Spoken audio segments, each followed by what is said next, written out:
for all who showed up today. I really appreciate, the opportunity to speak with you about this important crisis today. My name is Paritosh Joshi. I'm currently a research assistant at the Northwestern Feinberg School of Medicine. Emily, would you like to introduce yourself? Hi all, thank you for showing up. It's great to see your faces and to join forces in this important conversation. My name is Emily and I'm a clinical research assistant at the University of Maryland School of Medicine in the psychiatry department.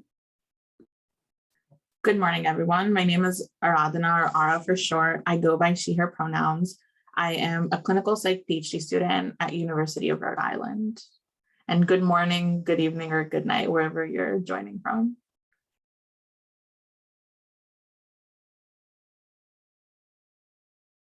To go over today's agenda, so we're going to talk about key statistics. We're going to talk about what exactly the replication crisis in psychology is. We'll talk about causes of the crisis, and then we'll also talk about the long-term implications and recent developments of some of these issues that have popped up within the past 10 or 15 years. And then we're going to have breakout rooms and a discussion, and then we'll debrief as a larger group, to see what was discussed in some of these smaller groups. So this is mostly going to be an interactive conversation. So people could raise their hands, people could type in the chat. So a 2021 study found that what percentage of psychology experiments are successfully replicable? So what percentage, if you had to guess? Put some numbers in the chat or throw them out loud if you'd like. I see 30, 50, 38, 20. Mm-hmm. Some folks are familiar with this statistic. Mm-hmm. Yeah. So it's 39%. 39%, they studied 100 psychology experiments and they found 39% are successfully replicable. So yeah, definitely not a really good number. The next one is going off this study, how much more likely to be cited are papers that can't be replicated versus those that can be replicated? So could be 5, 10 times. Throw numbers in the chat.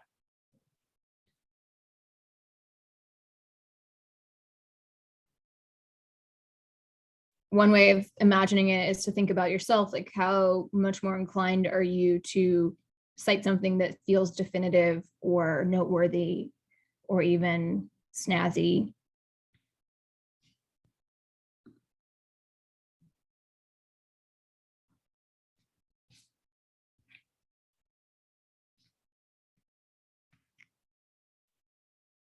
We see two spectrums, one 3 times versus 80% more likely. So the studies show that papers that cannot be replicated are 153 times more likely to be cited than that papers that are replicable. So definitely a very astounding amount. And the last question is, what percentage of psychology researchers have engaged in at least one questionable research practice? If you had to guess, what percentage?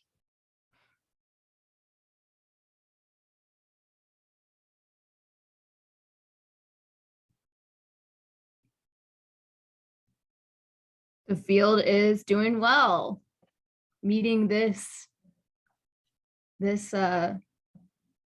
measure very well. Yeah. And so the answer is 91 to 94% of psychology researchers, again, this is across the spectrum in psychology, have engaged in at least one questionable research practice. So an extraordinarily high amount, unfortunately. And so, when we talk about this idea of the replication crisis in terms of how we define it, there's a growing number of studies in psychology that just are just not able to be reproduced.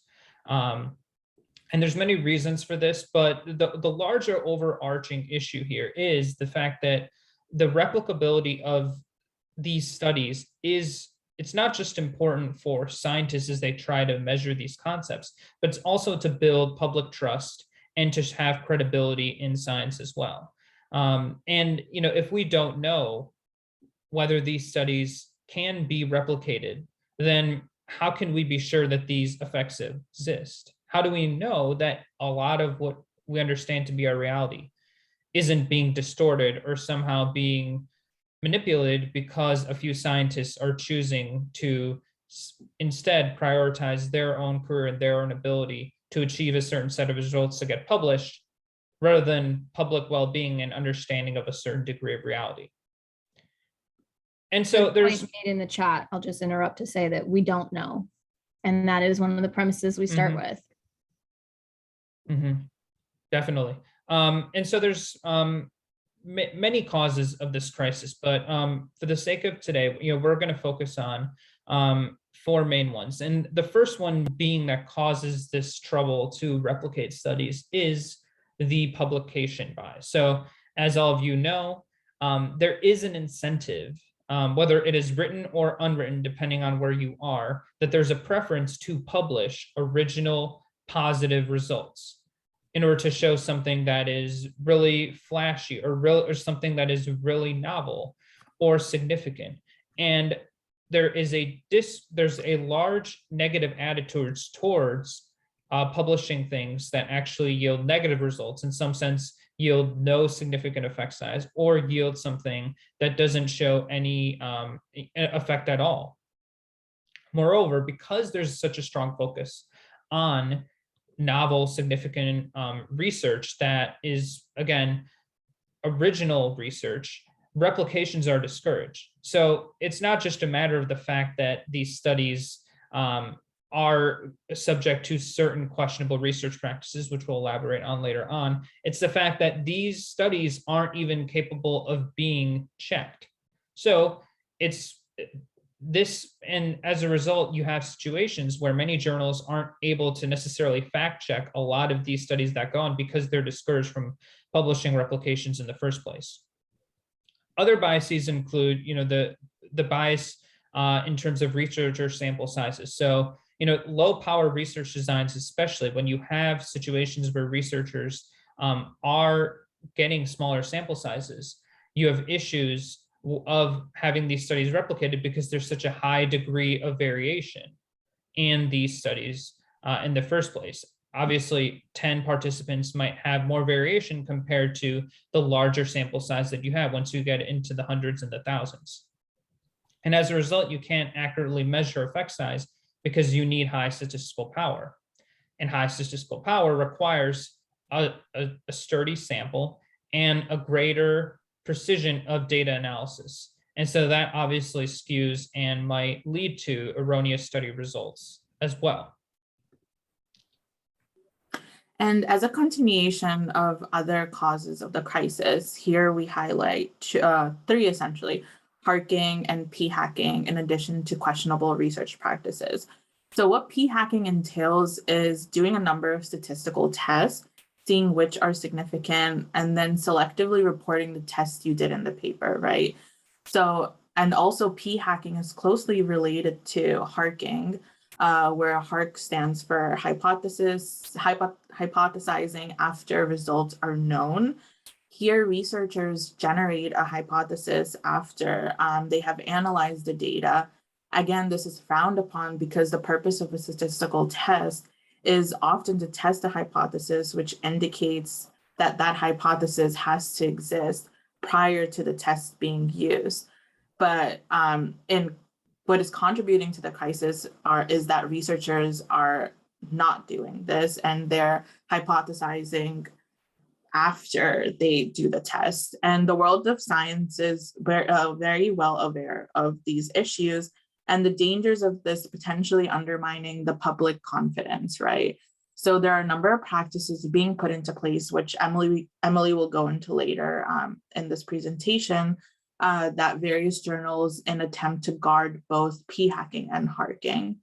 And on the other end, questionable research practices, right? I'm sure many of you are in the research field, and we know how much of a demand publishing, getting grant funding is important in our field. So these pressures are contributing to researchers attempting to not report correct data, more so reporting incorrect data, and taking practices that are not best for research and disseminating those research results. And also false positivity psychology, right? So for instance, type 1 error is where we reject the null hypothesis when the null hypothesis is actually true. But here beresearchers are claiming an effect that doesn't exist, contributing to the crisis. And then also the desire to drive p-values below 0.05, right? And this ties into both the harking and p-hacking practices among researchers, which in results is causing the crisis. Yeah, and I'd also like to add, this idea of grant culture is heavily significant in academia, especially because a lot of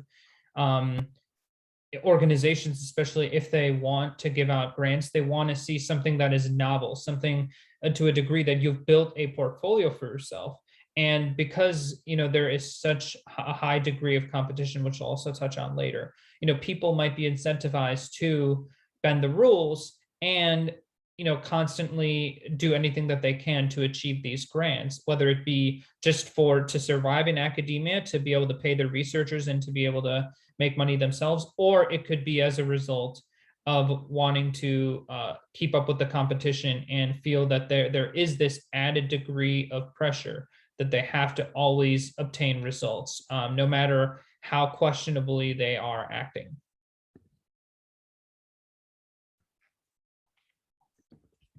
So I'll touch on some long-term implications. I think we all can imagine the possibilities because it's pretty endless. But to start with, in a concrete way or more concrete way, what you see is often exploratory work that is passed off as causal. And exploratory work is essential, but minimized when there is this rush because of the culture to pursue causal findings. Exploratory work helps us define what we're even looking at and to pursue and probe further in more concrete ways, and is an essential part of the scientific method and exploring particularly the nebulous nature of behavioral health. A very important implication and felt throughout daily life is the lack of diagnostic reliability that the field of psychology has created with this level of pseudoscience that has been permissible. So there's a lot of data showing that common disorders, particularly generalized anxiety and depression, have very skewed diagnostic reliability in actual practice and everyday treatment. So you can imagine the impact of that on daily lives. It's pretty intense and pretty disappointing, to say the least. Another sort of grand and but still really important and essential thing to consider is just this general culture of misinformation and skewed premises for seeking knowledge, how that directly translates to other outcomes for behavioral health. It creates what I think Daniel Kahneman, the Nobel Prize winner and psychologist, said, it's just a mess. The field without replicability, without reliability is a mess. And this ultimately results in a reduced trust in psychological findings and in the field itself, and a crisis of confidence among scientists. So scientists not being able to trust each other, and then across domains, subfields of psychology, lack of trust, and then at the societal level, a lack of trust of for what is produced from psychology.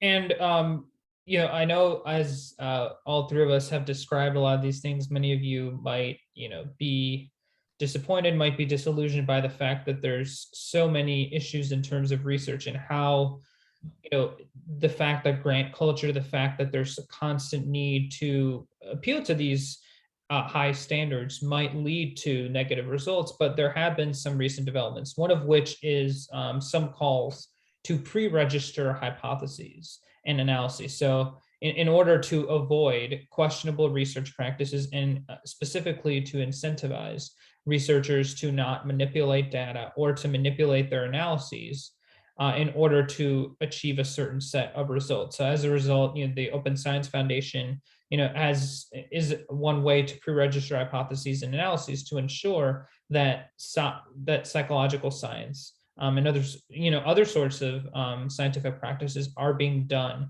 in a way that is, credible and can, hopefully incentivize greater trust within the field of psychology. Another encouraging thing is that open science is becoming a cultural norm. Even if folks don't have all the practices perfectly implemented yet, there is an increased awareness and consciousness around the conversation, and that's demonstrated in social media constantly. People are beginning to scrutinize and feel comfortable following that with action, wondering and questioning what incentivizes science, what particularly incentivizes psychology.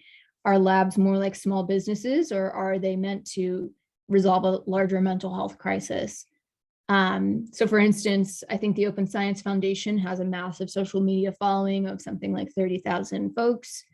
There are organizations like the Reproducibility, that's TEA, Journal Club network that has, I forget the exact number and don't want to betray it, numerous across the globe versions of a reproducible journal club that focuses on studies that are replicating and reproducing research.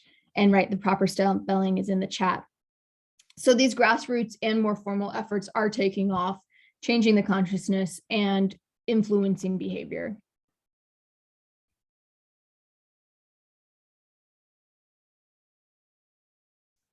This is just a handy graphic to discuss some of the concrete ways that open science is impacting change today. Folks share their data, folks share their code, folks share methods and publicize in order to be transparent and to encourage scrutiny. There's open peer review, and then there's open educational resources. Ara and I represent Psych Out, which is a program to help diversify psych through getting different folks into PhD programs. And a lot of what we do is just to share resources around skill development, like around analysis and statistics in those areas that have been especially kind of tightly kept tightly exclusive.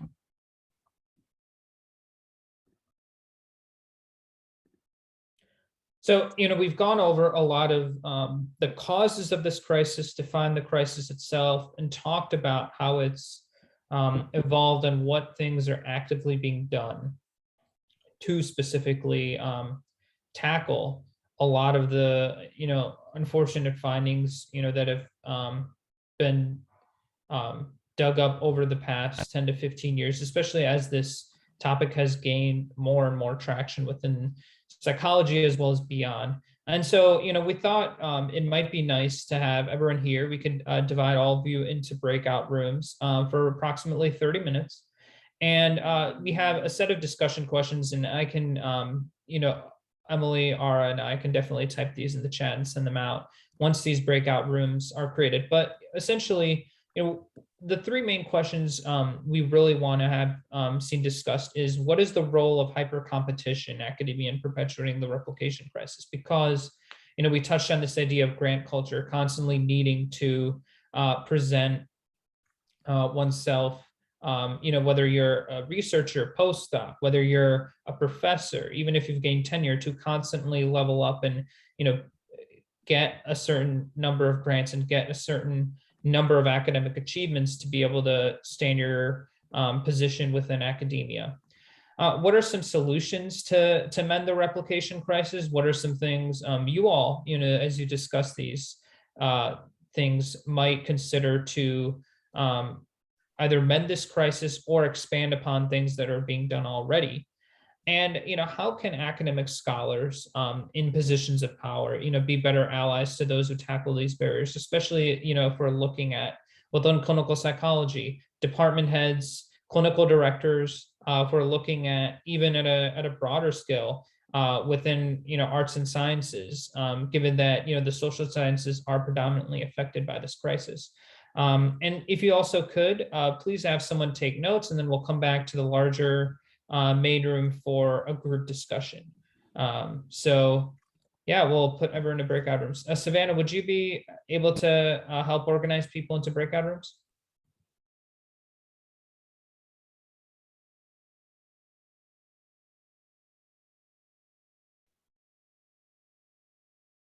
Could you repeat that? I don't think I heard you on my end.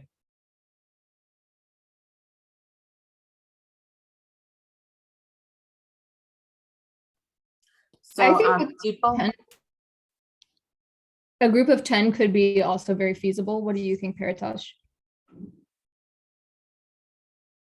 We could. My only concern is I want to make sure everybody has the time to talk.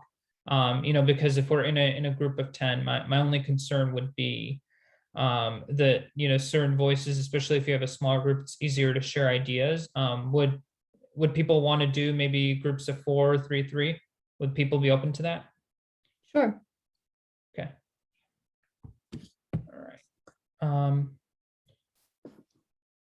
Savannah, you're going to be putting people into breakout rooms? Okay. thank you.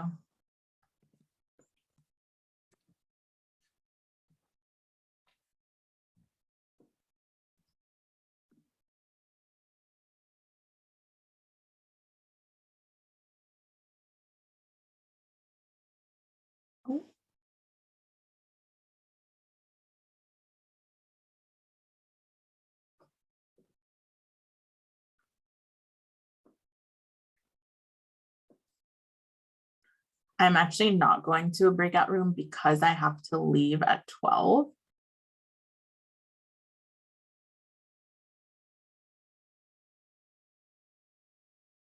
All right. Is this everyone, or are we still waiting on one more person? It's everyone? Okay. Does anyone want to start? I know there are 3 rooms, so does anyone want to begin, share what was discussed? Maybe we can start. We didn't discuss this question. We just started discussing it, but didn't finish. It's the first question: how to reduce this competitive approach between, or competition between researchers. So one of the ideas might be to say that there is a limit how many papers one person can submit during a certain amount of period. And this should apply to the PIs, because I think they are the main people who are competing, and we are their students who doing job mostly often for them.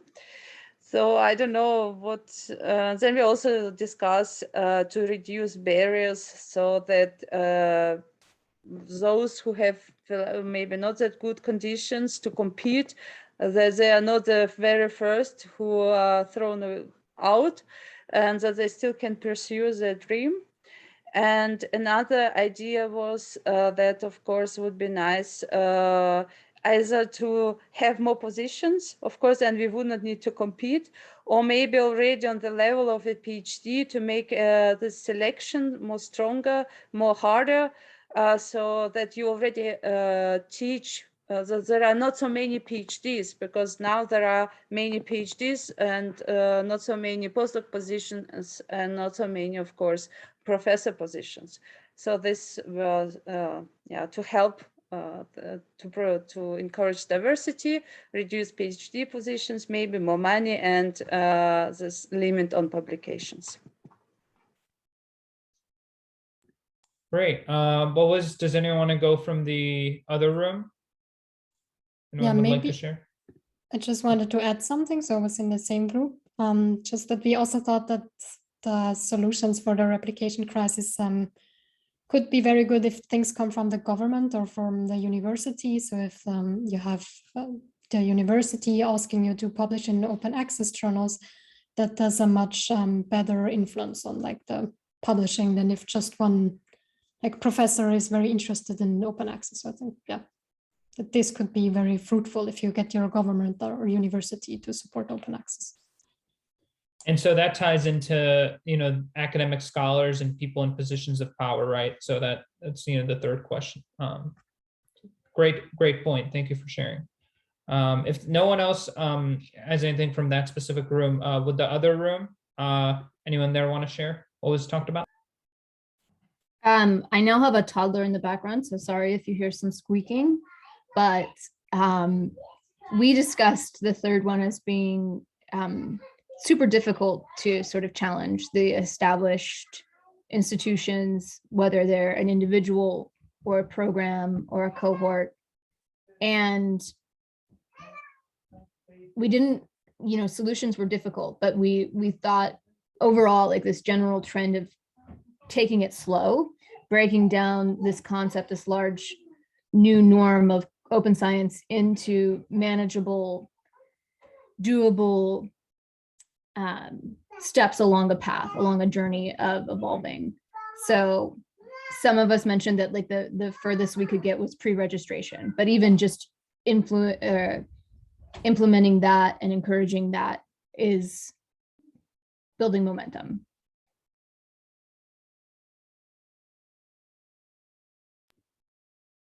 Okay. Thanks for sharing, Emily. Does anyone else want to talk about, who was in the room with Emily, want to talk about any other ideas that were discussed? If not, Sochin or Matty, would either of you like to talk about what was discussed?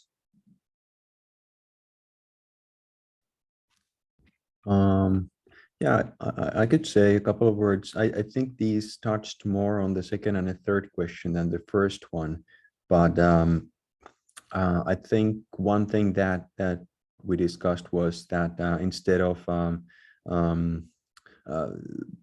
being too focused on the existing kind of high-level issues that are in top journals and top funding agencies, maybe the having focus on the next generation, the young students and the upcoming PhD students and postdocs, making sure that they get the proper education and proper information about how to proceed in their careers, and a focus on quality over quantity could lead into a future that later on will have a more kind of a balanced playing field. Currently, it's really difficult to change the existing structures because we already have so many people at the top of the hierarchy whose work is built on studies that can never be kind of taken down afterwards. So we need to look in the future rather than in the past. That was one thing. Maybe you others want to follow up on this. Okay, I think I could summarize what I'm saying, what I have said, just because we all agree all the questions we discuss here must depend on the next generations, but it's very important. We have to show a role model for the next generations, and this role model mostly are the seniors, the senior scholars, and especially in the Eastern societies, many senior scholars, they have powers, and I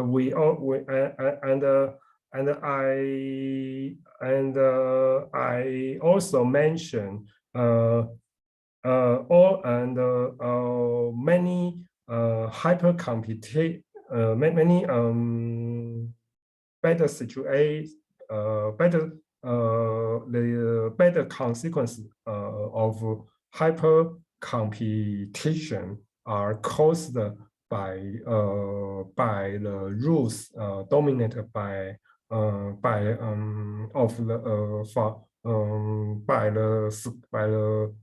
seniors by the senior scholars, and this totally I think it's like the competition is like a game in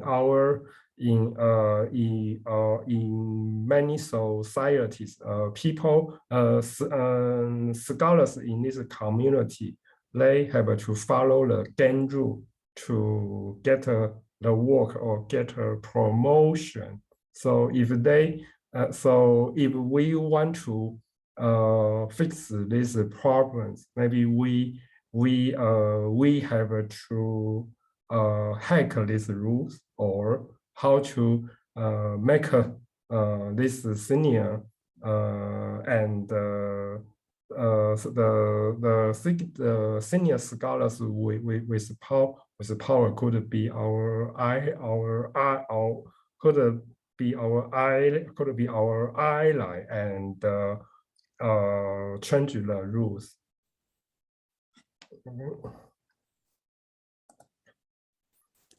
Yeah.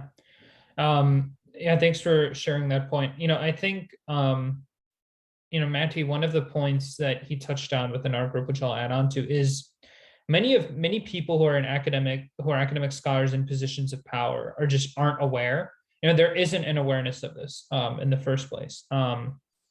And so if we want to focus on people who are in the top of the hierarchy, who are in these specific positions, and we want to touch on having more open science, specifically at universities and through a lot of these programs, what are some ways we can begin this conversation within our own academic circles, or within amongst professors ourselves, just to make sure that this isn't thrown in the garbage can the moment it reaches someone's desk, say who's a clinical director or someone who is a department head? What are some ways we could make sure that people become more aware of this in the first place so it can be addressed?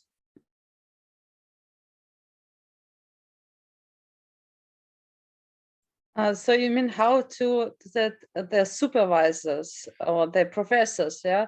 Correct.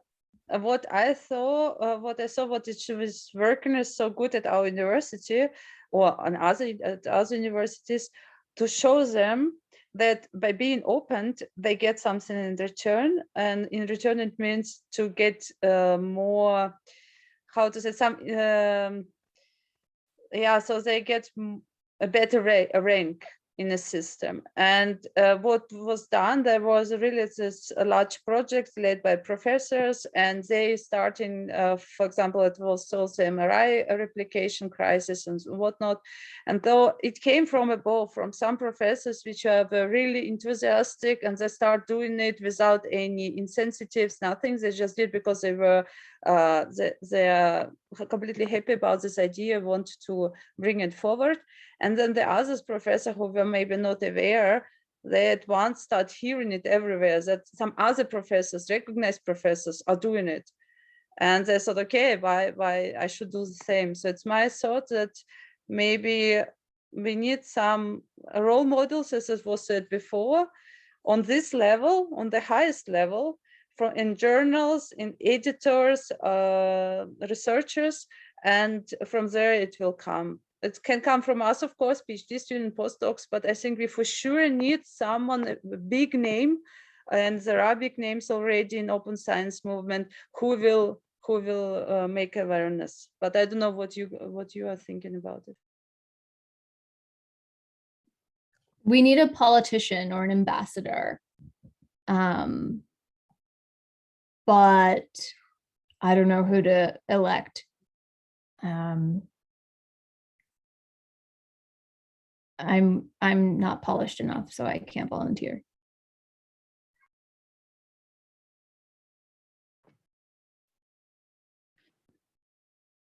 Any other ideas to think about how we can encourage, data sharing and other types of things, unless we all want to run for for office. I'm kidding.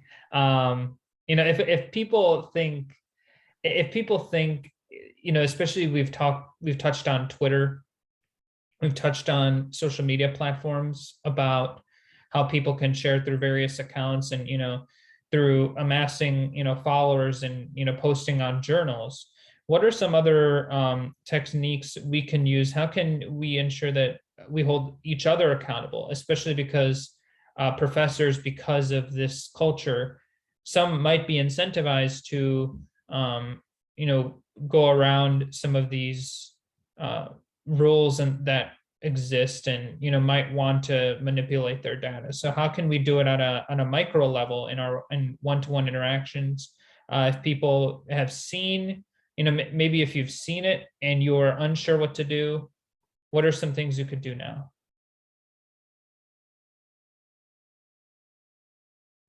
What also can be done, for example, that PhD students or so, that they contact not the professors, but they, at our university, we have, for example, a department which is for this integrity research, or some of the department which is outside this research area. It's more bureaucracy, I don't know, but it's the organizatoric, yeah, so they are dealing with some other issues as well, but they are not, it's not a lab, it's just a department. And to bring awareness to them, their goal is that their university becomes more recognizable. And now, of course, it's this open research practices, it's always good for the university ranking. And from them, it can come some maybe to offer to do some lectures, to invite speakers, but through them, not through the researchers, but by inviting everyone to these talks. So I would do it over some central unit, which is not doing any research, because if they are doing research, they're kind of also involved in this.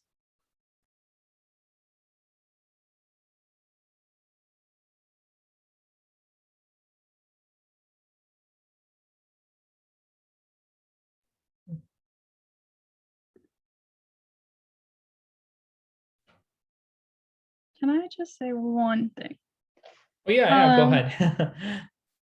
So I am pretty well knowledgeable about the replication crisis because I learned as an undergrad.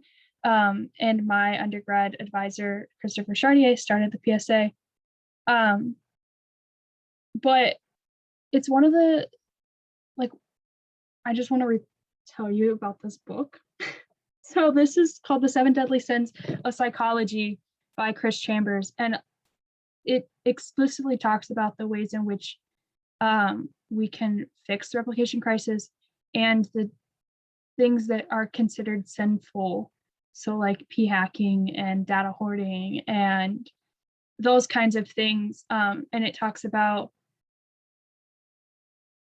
like not being so much as shameful towards people, because like we all put in the chat, like 91 to 94% of researchers have done some kind of bad science, but to like take responsibility and acknowledge that is a thing. And so I just wanted to tell you all about this.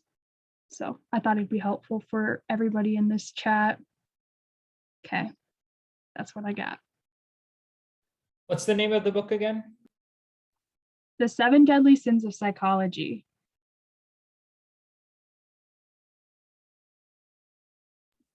Where is your undergraduate advisor based, Savannah? Ashland University Okay. in Ohio. Yeah. And so like personally, I think the way that we mend and come to a solution for replication crisis is by being a part of these big team science organizations, because I think as we continue to like join those, more of the word gets spread and we can come together as an organization to like actually put the practices in practice. And so like that is why I listed like all of the ones that I know about. And I'm sure there are more.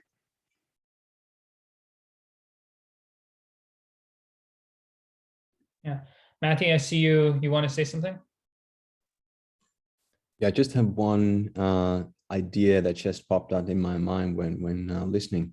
Maybe such thing exists already, but I think one of the challenges is the kind of an uneven distribution of labor. So we have a lot of people who are working really hard, and they are very overloaded with the work on going to give a talk multiple times a week, and they are supervising a lot of students trying to distribute these practices and research integrity throughout all places. And then we have people who do have the knowledge and who do have the expertise and kind of the skills to do the same, but because they physically are located in a university or a country where they don't have as many opportunities to do those things as maybe a certain professor in another university does, there is this kind of situation where people who would be willing and interested in sharing their knowledge can't do that. So maybe if there already exists such a place, something like, I don't know if some of you are familiar with Study Swap, an old place, which I don't know if it even works anymore, but if there would be a place where interested students could contact them for a request for assistance, and then more senior researchers could offer their help. Maybe this could kind of allow the knowledge to spread faster, so to say. I don't know if it again, maybe already things like this exist, but this could be one of those things. Just also coming to my mind when the book by Chris Chambers was in the camera, and I know Chris Chambers is so busy on doing so many things at the same time, and I mean it must be really difficult. But also I sometimes find myself in a position where I could have time, but there's not many students at the time, so I could do something, but there's not necessarily something going on at the moment, so I could just do something. But so yeah, just an idea.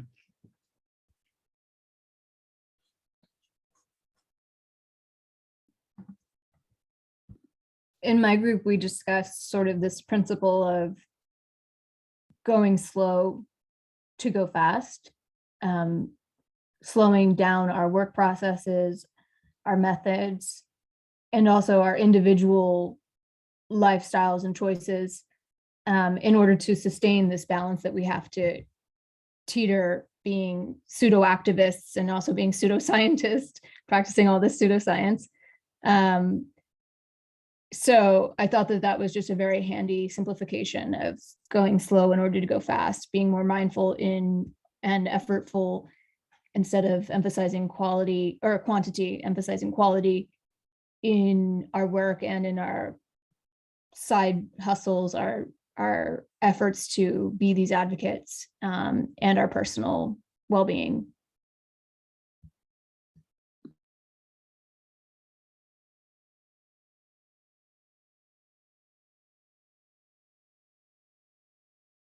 But yeah, shout out to Savannah for this conference. You did a wonderful job, and it's great to be connected to people from all over the world right now. Mm-hmm.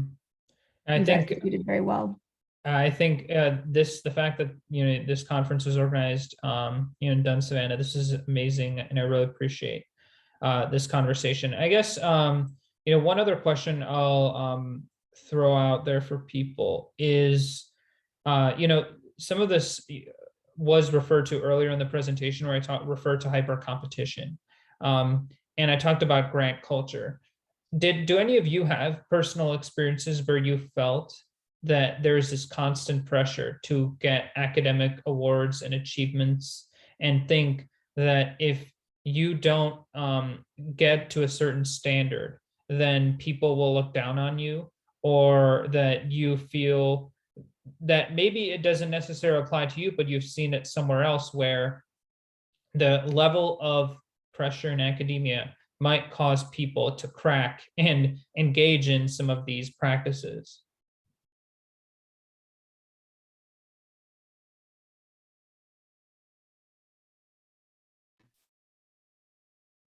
That was one of the every things- day. Yeah, agreed. But that was one of the things that we talked about in our group as well, is like, we often see that when you're even like as a PhD student, you're required to like, or you're required, they highly recommended that you bring out a bunch of grants and publications throughout that time. And it's frowned upon in our entire field if you like haven't published something within the last couple of years. Even like people who are looking for PhD advisors, like that is one of the things we judge on, you know? And so I think that that is something that I've explicitly seen in academia that has become a problem, and not enforces, maybe the word embraces, I don't know what the word I'm looking for is, but like encourages people to actually start p-hacking because they're like, oh, I need to get these things out and they need to be published. So they need to be significant results. So this is what I need to do. If that makes any sense.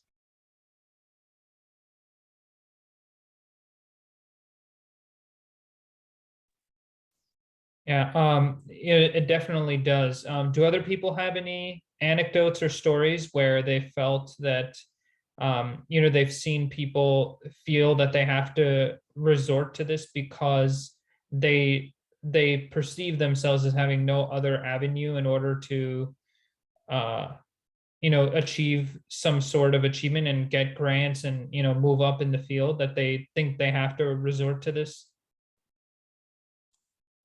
Yeah, I don't have seen any people cracking and resort to p-hacking because it's of course hard to see someone p-hack. But I definitely often talk with other PhD students about the pressure and the stress, also with postdocs, even with professors. So it's not like, even if I compare myself to other people working like normal jobs, it feels, I have the feeling I feel much more tired and exhausted than they do. And I think also what other PhD students share with me is just that they're like stressed out and tired and exhausted. So I think this is easier to observe than the actual questionable research practice, and not everyone that's stressed resorts to that. So it's hard to say. I guess everyone's just a bit tired.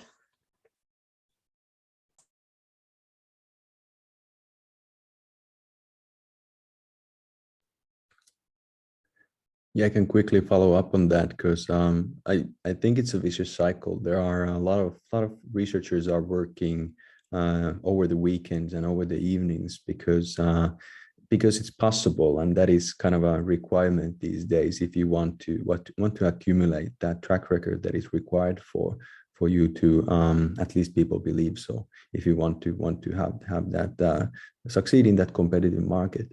And this leads to a lot of people doing more than they should. And then we have other people competing against a lot of overworking people, which leads to more overworking and more overworking. And it's a cycle that is difficult to stop. So again, starting the better practices and healthy working habits from the very beginning, from the students, can be something useful for the future. But also, of course, we have a lot of self-reflection in the senior levels too, where people could promote these things openly and make it clear that it's not normal what we should be doing.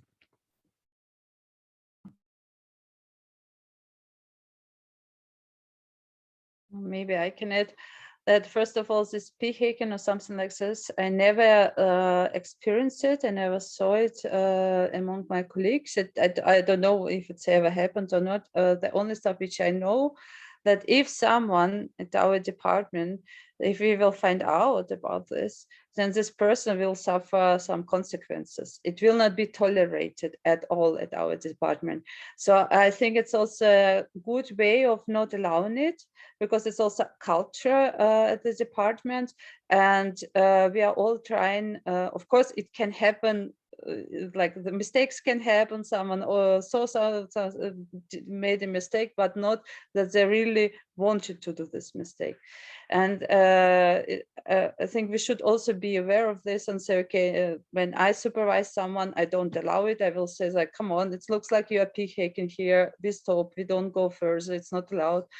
And to our juniors, for example. And about these competitions, what I like at our department also, that when someone wins a grant, our supervisor always said how many times this person applied, of course with the permission of this person.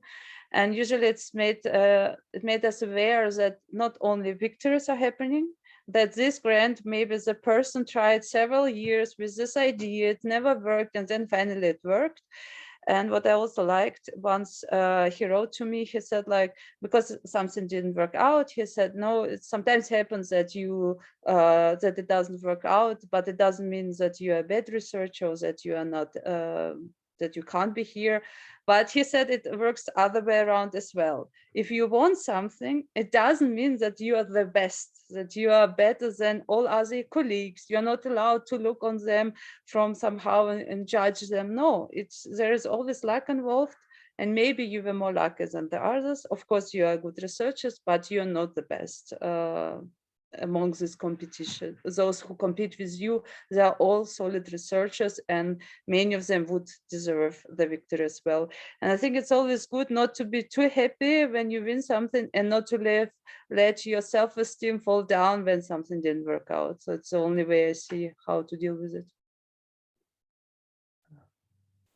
I think that's really important, because so much of what you achieve in academia is tied to your self-worth, that it's almost as if you don't get a certain grant, then you're less than. And if you are achieving a certain set of grants, some people might say that you're doing a great job, but some other people might just say that's expected, as if, you know, the baseline is you're getting a certain number of grants each year, and that if you don't get it, then all of a sudden that means you're a failure, and that causes low self-esteem. And I think that's very important that you pointed out.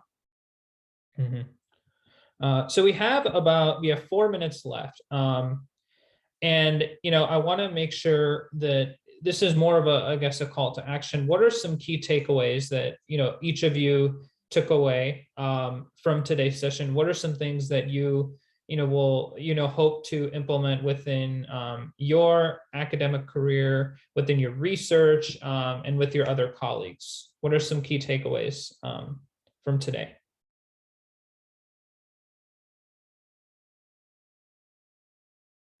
Maybe I start. What was really interesting today during our discussion, somehow my opinion was that the initiative should come from the government, and I somehow believed in it, that they should support the university should support open access. And then we discussed that we ourselves could make a lot of noise. We can say we want that it's open access, we want this, we don't want to work in other way around, and that we also take care of young generations, so that we are involving them as well, and not the professors maybe in the first round. And this is my take-home message would be for me, to look around, to maybe bring this topic more often, and also discuss it with bachelor students, master students. And I think it would be best way to start. This is, for me, this is my main take-home message.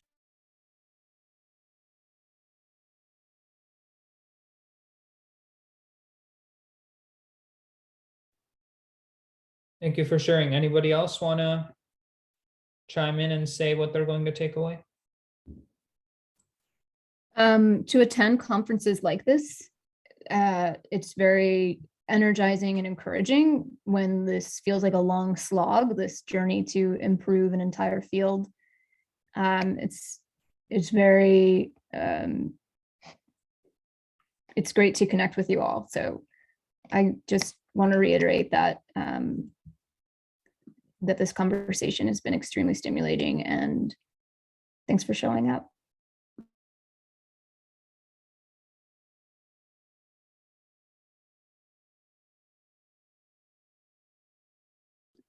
Anybody else want the last word? It's 2 minutes until our session's over. So anyone? last sentence? I think we can stay in touch over the Slack and Yeah. hopefully find each other on Twitter and continue the conversation. Yeah, sounds like a plan. Well, thank you for everyone who came today. This was a great conversation. If you want to reach out, here are emails. If you want my email, paritosh.joshi@northwestern.edu. If you want this presentation, if you're interested in a specific question about this presentation, you can also feel free to reach out about this as well.